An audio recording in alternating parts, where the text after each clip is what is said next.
A Deus por esta rica oportunidade. Quero aqui agradecer ao pastor, os obreiros e toda a igreja. E quero convidá-los para que abram comigo as vossas Bíblias. Novo Testamento, livro, carta aos Hebreus, capítulo de número 2, versículo de número 3, que diz assim a palavra de Deus: como escaparemos nós, se não atentarmos para uma tão grande salvação, a qual, começando a ser anunciada pelo Senhor, foi-nos depois confirmada pelos que a ouviram? Como escaparemos nós, a primeira parte, como escaparemos nós se negligenciarmos ou se não atentarmos para uma tão grande salvação? Meus queridos irmãos, graças a Deus, acredito que todos que estão aqui nessa noite, hoje, têm aceitado a Jesus, têm tido esta grande experiência com Cristo, a salvação. Mas eu queria meditar um pouco aqui sobre o assunto. Em primeiro lugar, o que é a salvação? Parece uma pergunta um tanto quanto sem graça para nós, mas vamos refletir um pouco, né? O que é a salvação? Eu trouxe aqui uma definição que diz que é livramento, preservação, cura, liberdade. Mas quando se analisa a palavra na sua etimologia, ela está muito associada à liberdade, ela está muito associada à libertação. É por isso que em João, no capítulo 8, versículo 32, diz: conhecereis a verdade e a verdade vos libertará. Aí ele reforça no versículo de número 36, que diz que o Filho de Deus é a verdade. Você pode conferir aí, diz que Jesus Cristo é essa verdade. Irmãos, quando vamos para o Antigo Testamento, lá a salvação, ela é no sentido mais imediato, é um sentido mais material. Não que não tenha a salvação no Antigo Testamento, pois no Antigo Testamento Deus também se revela como Salvador. Ele diz, está escrito que Ele é Salvador e fora dele não há salvação. Mas a gente encontra algumas coisas no Antigo Testamento referentes que servem de tipologia, como por exemplo o povo de Israel, que estava ali no Egito, oprimido por um tempo bem grande, 430 anos, 400 anos, e depois eles foram livres, libertos, libertos por Deus. Encontramos libertações imediatas de guerras, de doenças, de tantas outras coisas. Agora, quando a gente vem para o Novo Testamento, salvação, para que a gente entenda, primeiramente, a gente tem que entender o que é o pecado. Irmãos, a Bíblia diz em primeiro lugar que todos pecaram e destituídos estão da glória de Deus. Romanos 3 e 23. Se você for em Isaías, no capítulo 1 e versículo 6, diz que da planta do pé até o fio de cabelo da cabeça, tudo está contaminado no homem, não é nada nele são. Se você for para Romanos capítulo 5 e versículo 12, está escrito que o pecado entrou por um homem, que foi Adão, e o pecado depois dele, quando ele entra, vem a morte. Aí eu pergunto para os irmãos, salvar de quê? A salvação é do pecado. Louvado seja Deus,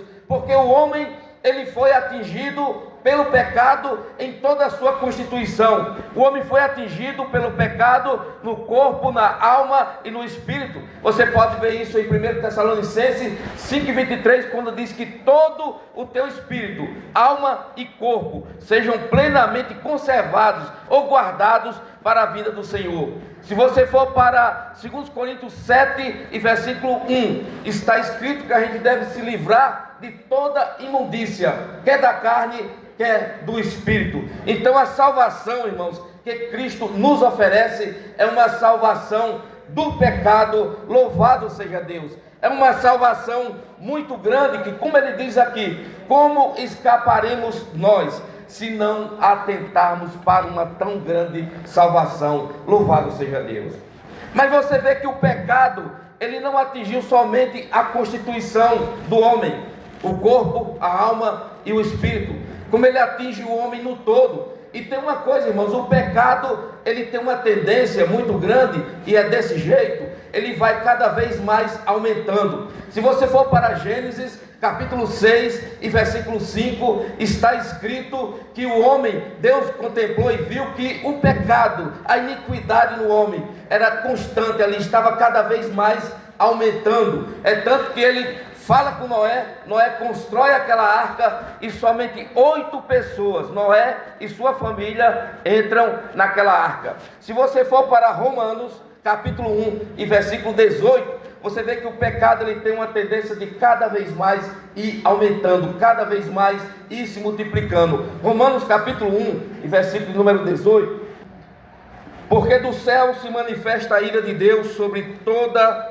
a impiedade e injustiça dos homens, que detêm a verdade em justiça.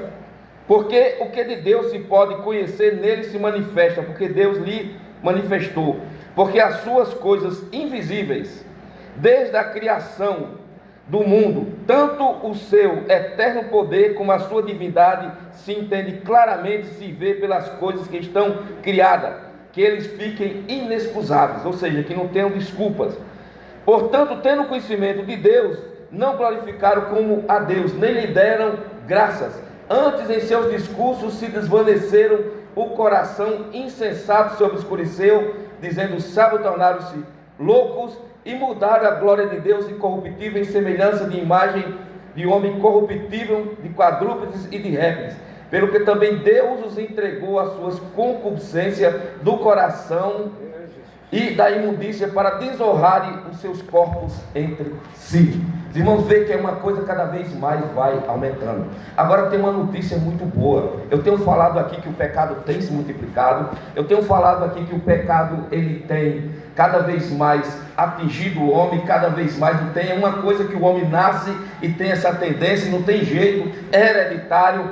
Só que, porém, a Bíblia diz que o Filho do Homem, Jesus Cristo, não veio para condenar o mundo, mas veio para salvar o mundo. Razão pela qual você está aí, razão pela qual eu estou aqui pregando nessa noite, porque o Filho do Homem veio para buscar e salvar o que se havia perdido. Louvado seja Deus! Glória a Deus! Oh, aleluia! Oh, irmãos, ele veio para buscar e salvar o que se havia perdido. E tem uma coisa, a Bíblia diz que aonde abundou o pecado, superabundou a graça. Eu falei que o pecado atingiu, eu falei que o pecado se multiplicou, louvado seja Deus. Mas onde o pecado abundou, superabundou a graça de Deus. Nessa noite aqui, irmãos, existe a graça de Deus, louvado seja Deus. A graça de Deus, a graça, porque a graça de Deus, ela é abundante, louvado seja Deus. É uma graça abundante, oh aleluia, louvado seja Deus. Então, irmão, ele nos salvou do pecado, nos salvou da morte, nos salvou da condenação. Porque, irmãos, quando o homem peca, ele morre fisicamente. Deus não fez o homem para que ele morresse, mas ele morre fisicamente. Hebreus capítulo 9 e versículo 27 está escrito que como aos homens está ordenado morrer uma só vez, vindo depois da morte o juízo, também o homem morre de uma forma espiritual, porque lá em Efésios capítulo 2 versículo 1 está escrito que ele nos vivificou, estando nós mortos em ofensas e em pecado. Ele também nos livra da condenação eterna. Então, quando o homem aceita Jesus,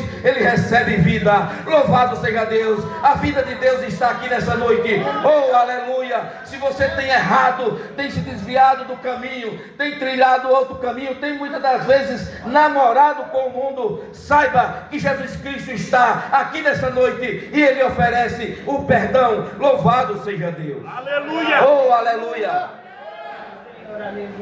Mas isso, irmãos, é que é importante. Muitas das vezes as pessoas se preocupam com casas boas, se preocupam com carros, se preocupam com empregos, se preocupam com faculdades. Tudo bem, tudo isso em um determinado momento da vida a gente vai se preocupar com isso, mas saiba de uma coisa: o mais importante é a salvação. Como escaparemos nós se não atentarmos para uma tão grande salvação? Louvado seja Deus. Agora, irmãos, eu queria finalizar aqui, fechar, colocando aqui 3 tempos dessa salvação. Ele nos salva do passado, Ele nos salva no presente e Ele nos salva no futuro. Louvado seja Deus. Como assim? A gente vai explicar direitinho como é que acontece. A salvação, no sentido passado, ela é conhecida como justificação. Ou seja, o homem não merece. Irmãos, ninguém merece estar aqui nessa noite. O que o homem merece, o que eu e você merece, o que todos nós merecíamos, era a morte. Nós não estamos aqui por mérito nosso.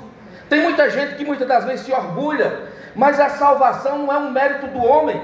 Muitas das vezes a gente pode até se orgulhar num ponto positivo, de uma forma positiva, de ter concluído aí uma faculdade boa, de ter passado aí em um bom concurso público, ou de ter conseguido na vida muitas coisas. O homem pode até, quem sabe, se alegrar com isso, ou no sentido positivo, se orgulhar no sentido positivo. Agora, irmãos, a salvação não é mérito meu, a salvação não é mérito seu. Isaías 64, versículo 6, está escrito que as nossas obras, aquilo que nós temos praticado de justiça, é como um trapo de imundícia, não vale nada para Deus. Nada do que a gente faz, a gente chega lá somente pelo sacrifício de Cristo. Louvado seja Deus. Aleluia! É por isso que está escrito em João capítulo 14, versículo 6: eu sou o caminho, a verdade e a vida. Ninguém vem ao Pai a não ser por mim. Irmãos, o caminho é Jesus, a porta é Jesus, somente por Ele. Mas muitas das vezes o tempo vai passando e a gente, com o passar do tempo tal, a gente deixa de ser mais cristão, vai se tornando mais religioso e vai se tornando um pouco de orgulho, às vezes quer vir no coração. Saiba que se fosse por você, se fosse por mim, nós estaríamos perdidos. Somente pela pessoa de Cristo estamos aqui nessa noite, dando glória a Deus. Louvado seja Deus. Ele é digno de honra, Ele é digno de glória, Ele é digno de louvor, porque só Ele, irmãos, tem, louvado seja Deus, condições de nos oferecer a salvação, de nos dar a salvação que Ele comprou lá na cruz do Calvário. Louvado seja Deus. Mas, meus queridos irmãos, a salvação no passado, ela inclui o perdão dos nossos pecados. A Bíblia nos diz que Ele pega os nossos pecados, como se Ele lançasse, está escrito lá em Miqueias, como se Ele lançasse nas profundezas do mar. Está escrito também que como está longe o Oriente do Ocidente, assim Ele afasta de nós os nossos pecados. Pedro, uma vez pregando para a multidão, ele disse assim: olha, arrependei-vos para que sejam cancelados, apagados os vossos pecados. Então, quando a gente aceita Jesus, tudo quanto a gente cometeu de atos passados, irmãos, Cristo Jesus apaga tudo. Cristo Jesus, louvado seja Deus, cancela tudo. Ele joga nas profundezas do mar, oh aleluia, e a condenação é tirada. Louvado seja Deus. Aleluia. O inferno estremece quando a gente diz que é salvo. A gente conversa com pessoas lá fora e as pessoas dizem: não, ninguém pode saber não, se é salvo ou não. Você só vai saber quando você chegar lá diante de Deus. Irmãos, e a fé? E o que Cristo fez na cruz do Calvário?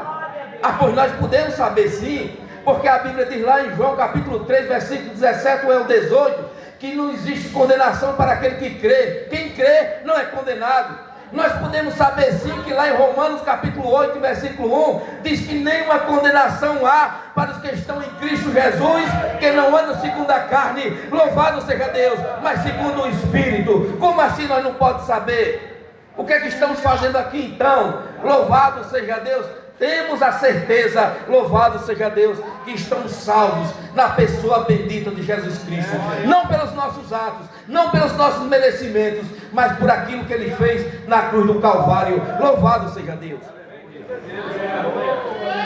Então, irmãos, a justificação é uma declaração de Deus que o homem se torna justo. Mas ele se torna justo através de Cristo, Jesus. É por isso que chama justificação.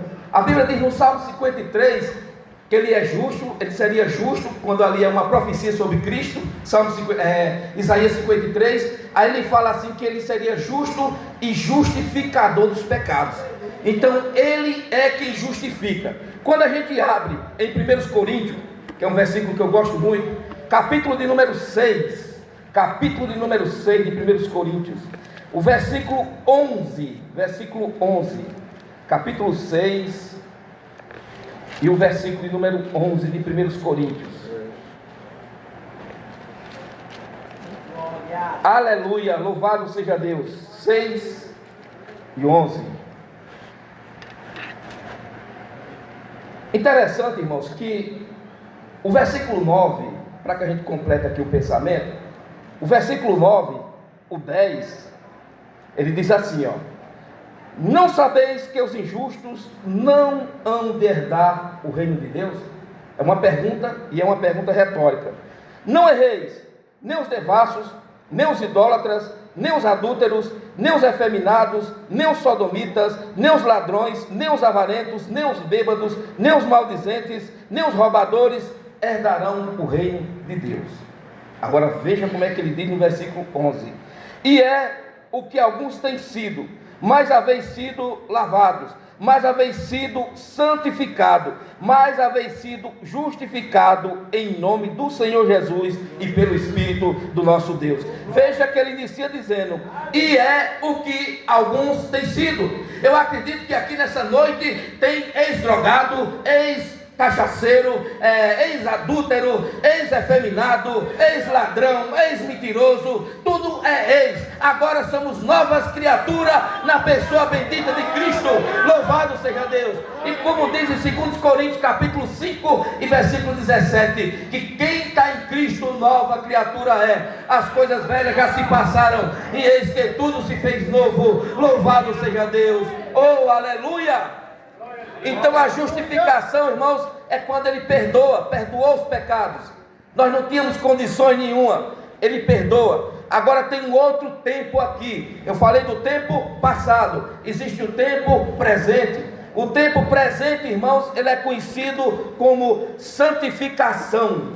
O tempo passado é conhecido como justificação. O tempo presente é conhecido como santificação. Aí aqui, irmãos, é uma coisa muito importante. A salvação, ela depende exclusivamente de Cristo. Eu já deixei claro aqui que o homem não consegue se salvar. Ele não consegue. Só que quando a gente chega no tempo presente, aí o que é que acontece? Aí tem uma participação do homem. Não como salvador dele mesmo. Não como co-salvador. Não. Mas porque o homem, ele é ativo nesse processo. Ele responde. Nós não somos passivos. A gente responde. A gente decidiu aceitar Jesus. Então a gente tem uma participação nesse processo no sentido de reagir à salvação, aceitar a salvação e lutar, ficar ali mantendo. Então o que é que acontece? Esse presente aqui é santificação. A Bíblia diz lá em Hebreus que sem a santificação ninguém verá o Senhor. Irmãos, o camarada pode ter anos e anos dentro da igreja. Ele pode ser ministro, ele pode ser pastor, ele pode ser missionário, ele pode ser pastor presidente, ele pode ser quem quer que seja, mas a Bíblia diz que sem a santificação ninguém verá o Senhor. E a Bíblia diz lá em 1 Pedro capítulo 1 versículo 15 e 16, diz que como é santo aquele que vos chamou, sejais vós santo em toda maneira de viver. Ele diz em toda maneira de viver. Existe um evangelho aí fora que diz que Deus só quer o coração. Eu acredito que os irmãos já devem ter ouvido isso aí. Não, mas Deus só quer o coração. As pessoas andam de tudo quanto é jeito, faz tudo quanto tem que fazer, mas diz assim: não, Deus só quer o coração. Irmãos, eu citei 1 Tessalonicenses 5:23. Todo o teu espírito, alma e corpo sejam plenamente conservados para a vinda do Senhor. Ele quer, irmãos, o ser humano por completo. Louvado seja Deus. Ele não quer só coração, não. Eu sei que a transformação no homem começa dentro do homem, no interior, é claro, começa no interior, mas ela sai também para o exterior. Louvado seja Deus. Se nossas ações, se nossos atos, se como nós nos comportamos aqui na igreja, na faculdade, no trabalho, na rua, entre a família, não glorificar o nome de Jesus, alguma coisa está errada. Alguma coisa está errada se não glorificar. Porque, irmãos, aqui dentro, muitas das vezes, eu sempre digo isso, aqui dentro é o lugar mais fácil de ser crente. Aqui dentro é o lugar mais fácil. Sabe por que aqui dentro tem até uns que exageram, chama muita atenção, você olha assim, você diz, não, esse camarada é santo demais, porque toda hora ele está ali, ele é ativo, mas vamos ver como é que é a vida dele lá. Santificação é aqui dentro, mas santificação é lá fora. Não adianta aqui dentro eu pregar do jeito que eu estou pregando aqui, não adianta eu também pular, correr, fazer tudo, e lá fora, irmãos, eu ser um caloteiro, e lá fora eu ser uma pessoa que faz tudo na contramão, tudo errado. Não, então a salvação, a santificação, ela é por completo. É por isso que Paulo diz, quer comais, quer bebais, ou façais qualquer coisa, fazei tudo para a glória de Deus. Louvado seja Deus. Se não é feito para a glória de Deus, não vale a pena, irmãos. Tem que ser feito para a glória de Deus. Louvado seja Deus. Aleluia, louvado seja Deus. Então a santificação é um passo importante. E a santificação, quem trabalha ela, irmãos, é Deus nos dando força, mas tem a nossa participação. Vamos ver aí, 2 Coríntios 7:1, a gente vai ver que 2 Coríntios capítulo 7, versículo 1. Eu já citei, mas eu citei a primeira parte do versículo. Olha como é que diz: ora, amados, pois que temos tais promessas, purifiquemo-nos de toda imundícia da carne e do espírito, aperfeiçoando a santificação no temor de Deus. Veja como é que ele diz, purifiquemo-nos de toda imundícia. Quem é que trabalha essa parte? É o ser humano, é nós que tem que se purificar. Quem é que rejeita o mundo? É nós, como está escrito lá em Tiago 4:4, ele diz que quem quiser ser amigo do mundo, constitui-se inimigo de Deus. Como está escrito lá em 1 João capítulo 2, versículo 15 até o 17, dizendo para não amar o mundo. Como está escrito lá em Romanos 12, e versículo 1 a seguir, dizendo para nós não nos amoldarmos ao mundo. Então depende de nós. Santificação é isso, é rejeitar o mundo, é rejeitar o pecado, é rejeitar a carne, rejeitar o diabo, rejeitar tudo quanto não presta e se dedicar a Deus. Louvado seja Deus. Então, irmãos, no tempo presente é a santificação. Agora, para finalizar, eu falei do tempo passado, justificação. Eu falei do tempo presente, santificação. Agora no tempo futuro, glorificação. Eu vou dizer uma coisa aqui que vai ser meio estranho, mas vocês podem verificar depois, eu não estou enganado. Da parte de Deus, a salvação ela é perfeita, totalmente perfeita. Mas da parte humana, ela não é perfeita. Da parte humana, por quê? Porque, irmão, quantos não já caíram? Quantos não já caíram? Quantos não já abandonaram? E a Bíblia diz lá em 1 Pedro, dizendo que o diabo ele anda em derredor, rugindo como um leão, buscando a quem possa tragar. Como também lá em Apocalipse capítulo 3, versículo 11, guarda o que tens, para que ninguém tome a tua coroa. O apóstolo Paulo também fala, aquele que está em pé, olhe e não caia. Então, irmãos, da parte humana, ela não é perfeita, porque pela parte humana o homem pode cair. O homem pode cair. A gente tem uma segurança em Cristo, Ele nos oferece uma segurança, mas isso aí depende de nós. Nós somos passivos, não somos pessoas que estão alheios. Não, depende de nós. Quantas pessoas não se desviaram? Quantas não se desviam? Existe essa possibilidade. Só que tem uma coisa, irmãos, quando chegarmos na eternidade, que tivermos o corpo glorioso, conforme está escrito lá em Filipenses capítulo 3, versículo 21, que é um corpo semelhante ao corpo de Cristo, então não haverá mais possibilidades para queda nenhuma. Louvado seja Deus. Aleluia. Mas enquanto estamos nessa vida, temos que tomar cuidado, temos que ficar bem atentos, não podemos nos descuidar de forma nenhuma, porque envolve também no sentido futuro, e no sentido futuro, irmãos, ele só se torna perfeito quando Cristo vier, conforme lá em 1 Tessalonicenses 4, 16 a seguir. Vai acontecer o que? O arrebatamento. Aqueles que estão mortos vão ressuscitar, mas os que estão vivos vão ter os seus corpos transformados. Louvado seja Deus. Depois do corpo transformado, aí não haverá mais possibilidade de queda. Mas enquanto o homem vive nessa terra, existe a possibilidade de queda. Mas maior é Deus, louvado seja Deus, que nos sustenta, que nos dá, louvado seja Deus, a segurança. Oh, aleluia, só nos agarrarmos com Ele, colocar Ele sempre à frente, dependermos sempre dEle, que nós vamos ter sempre a vitória. Louvado seja Deus. Oh, aleluia, pelo seu sangue, louvado seja Deus. Eu agradeço a oportunidade e rogo as vossas orações em meu favor. Aleluia, louvado seja Deus. Aleluia. Glória a Jesus. Aleluia. Aleluia, vale o glória essa palavra, irmãos. Aleluia. Vale o glória. Aleluia. Nos colocamos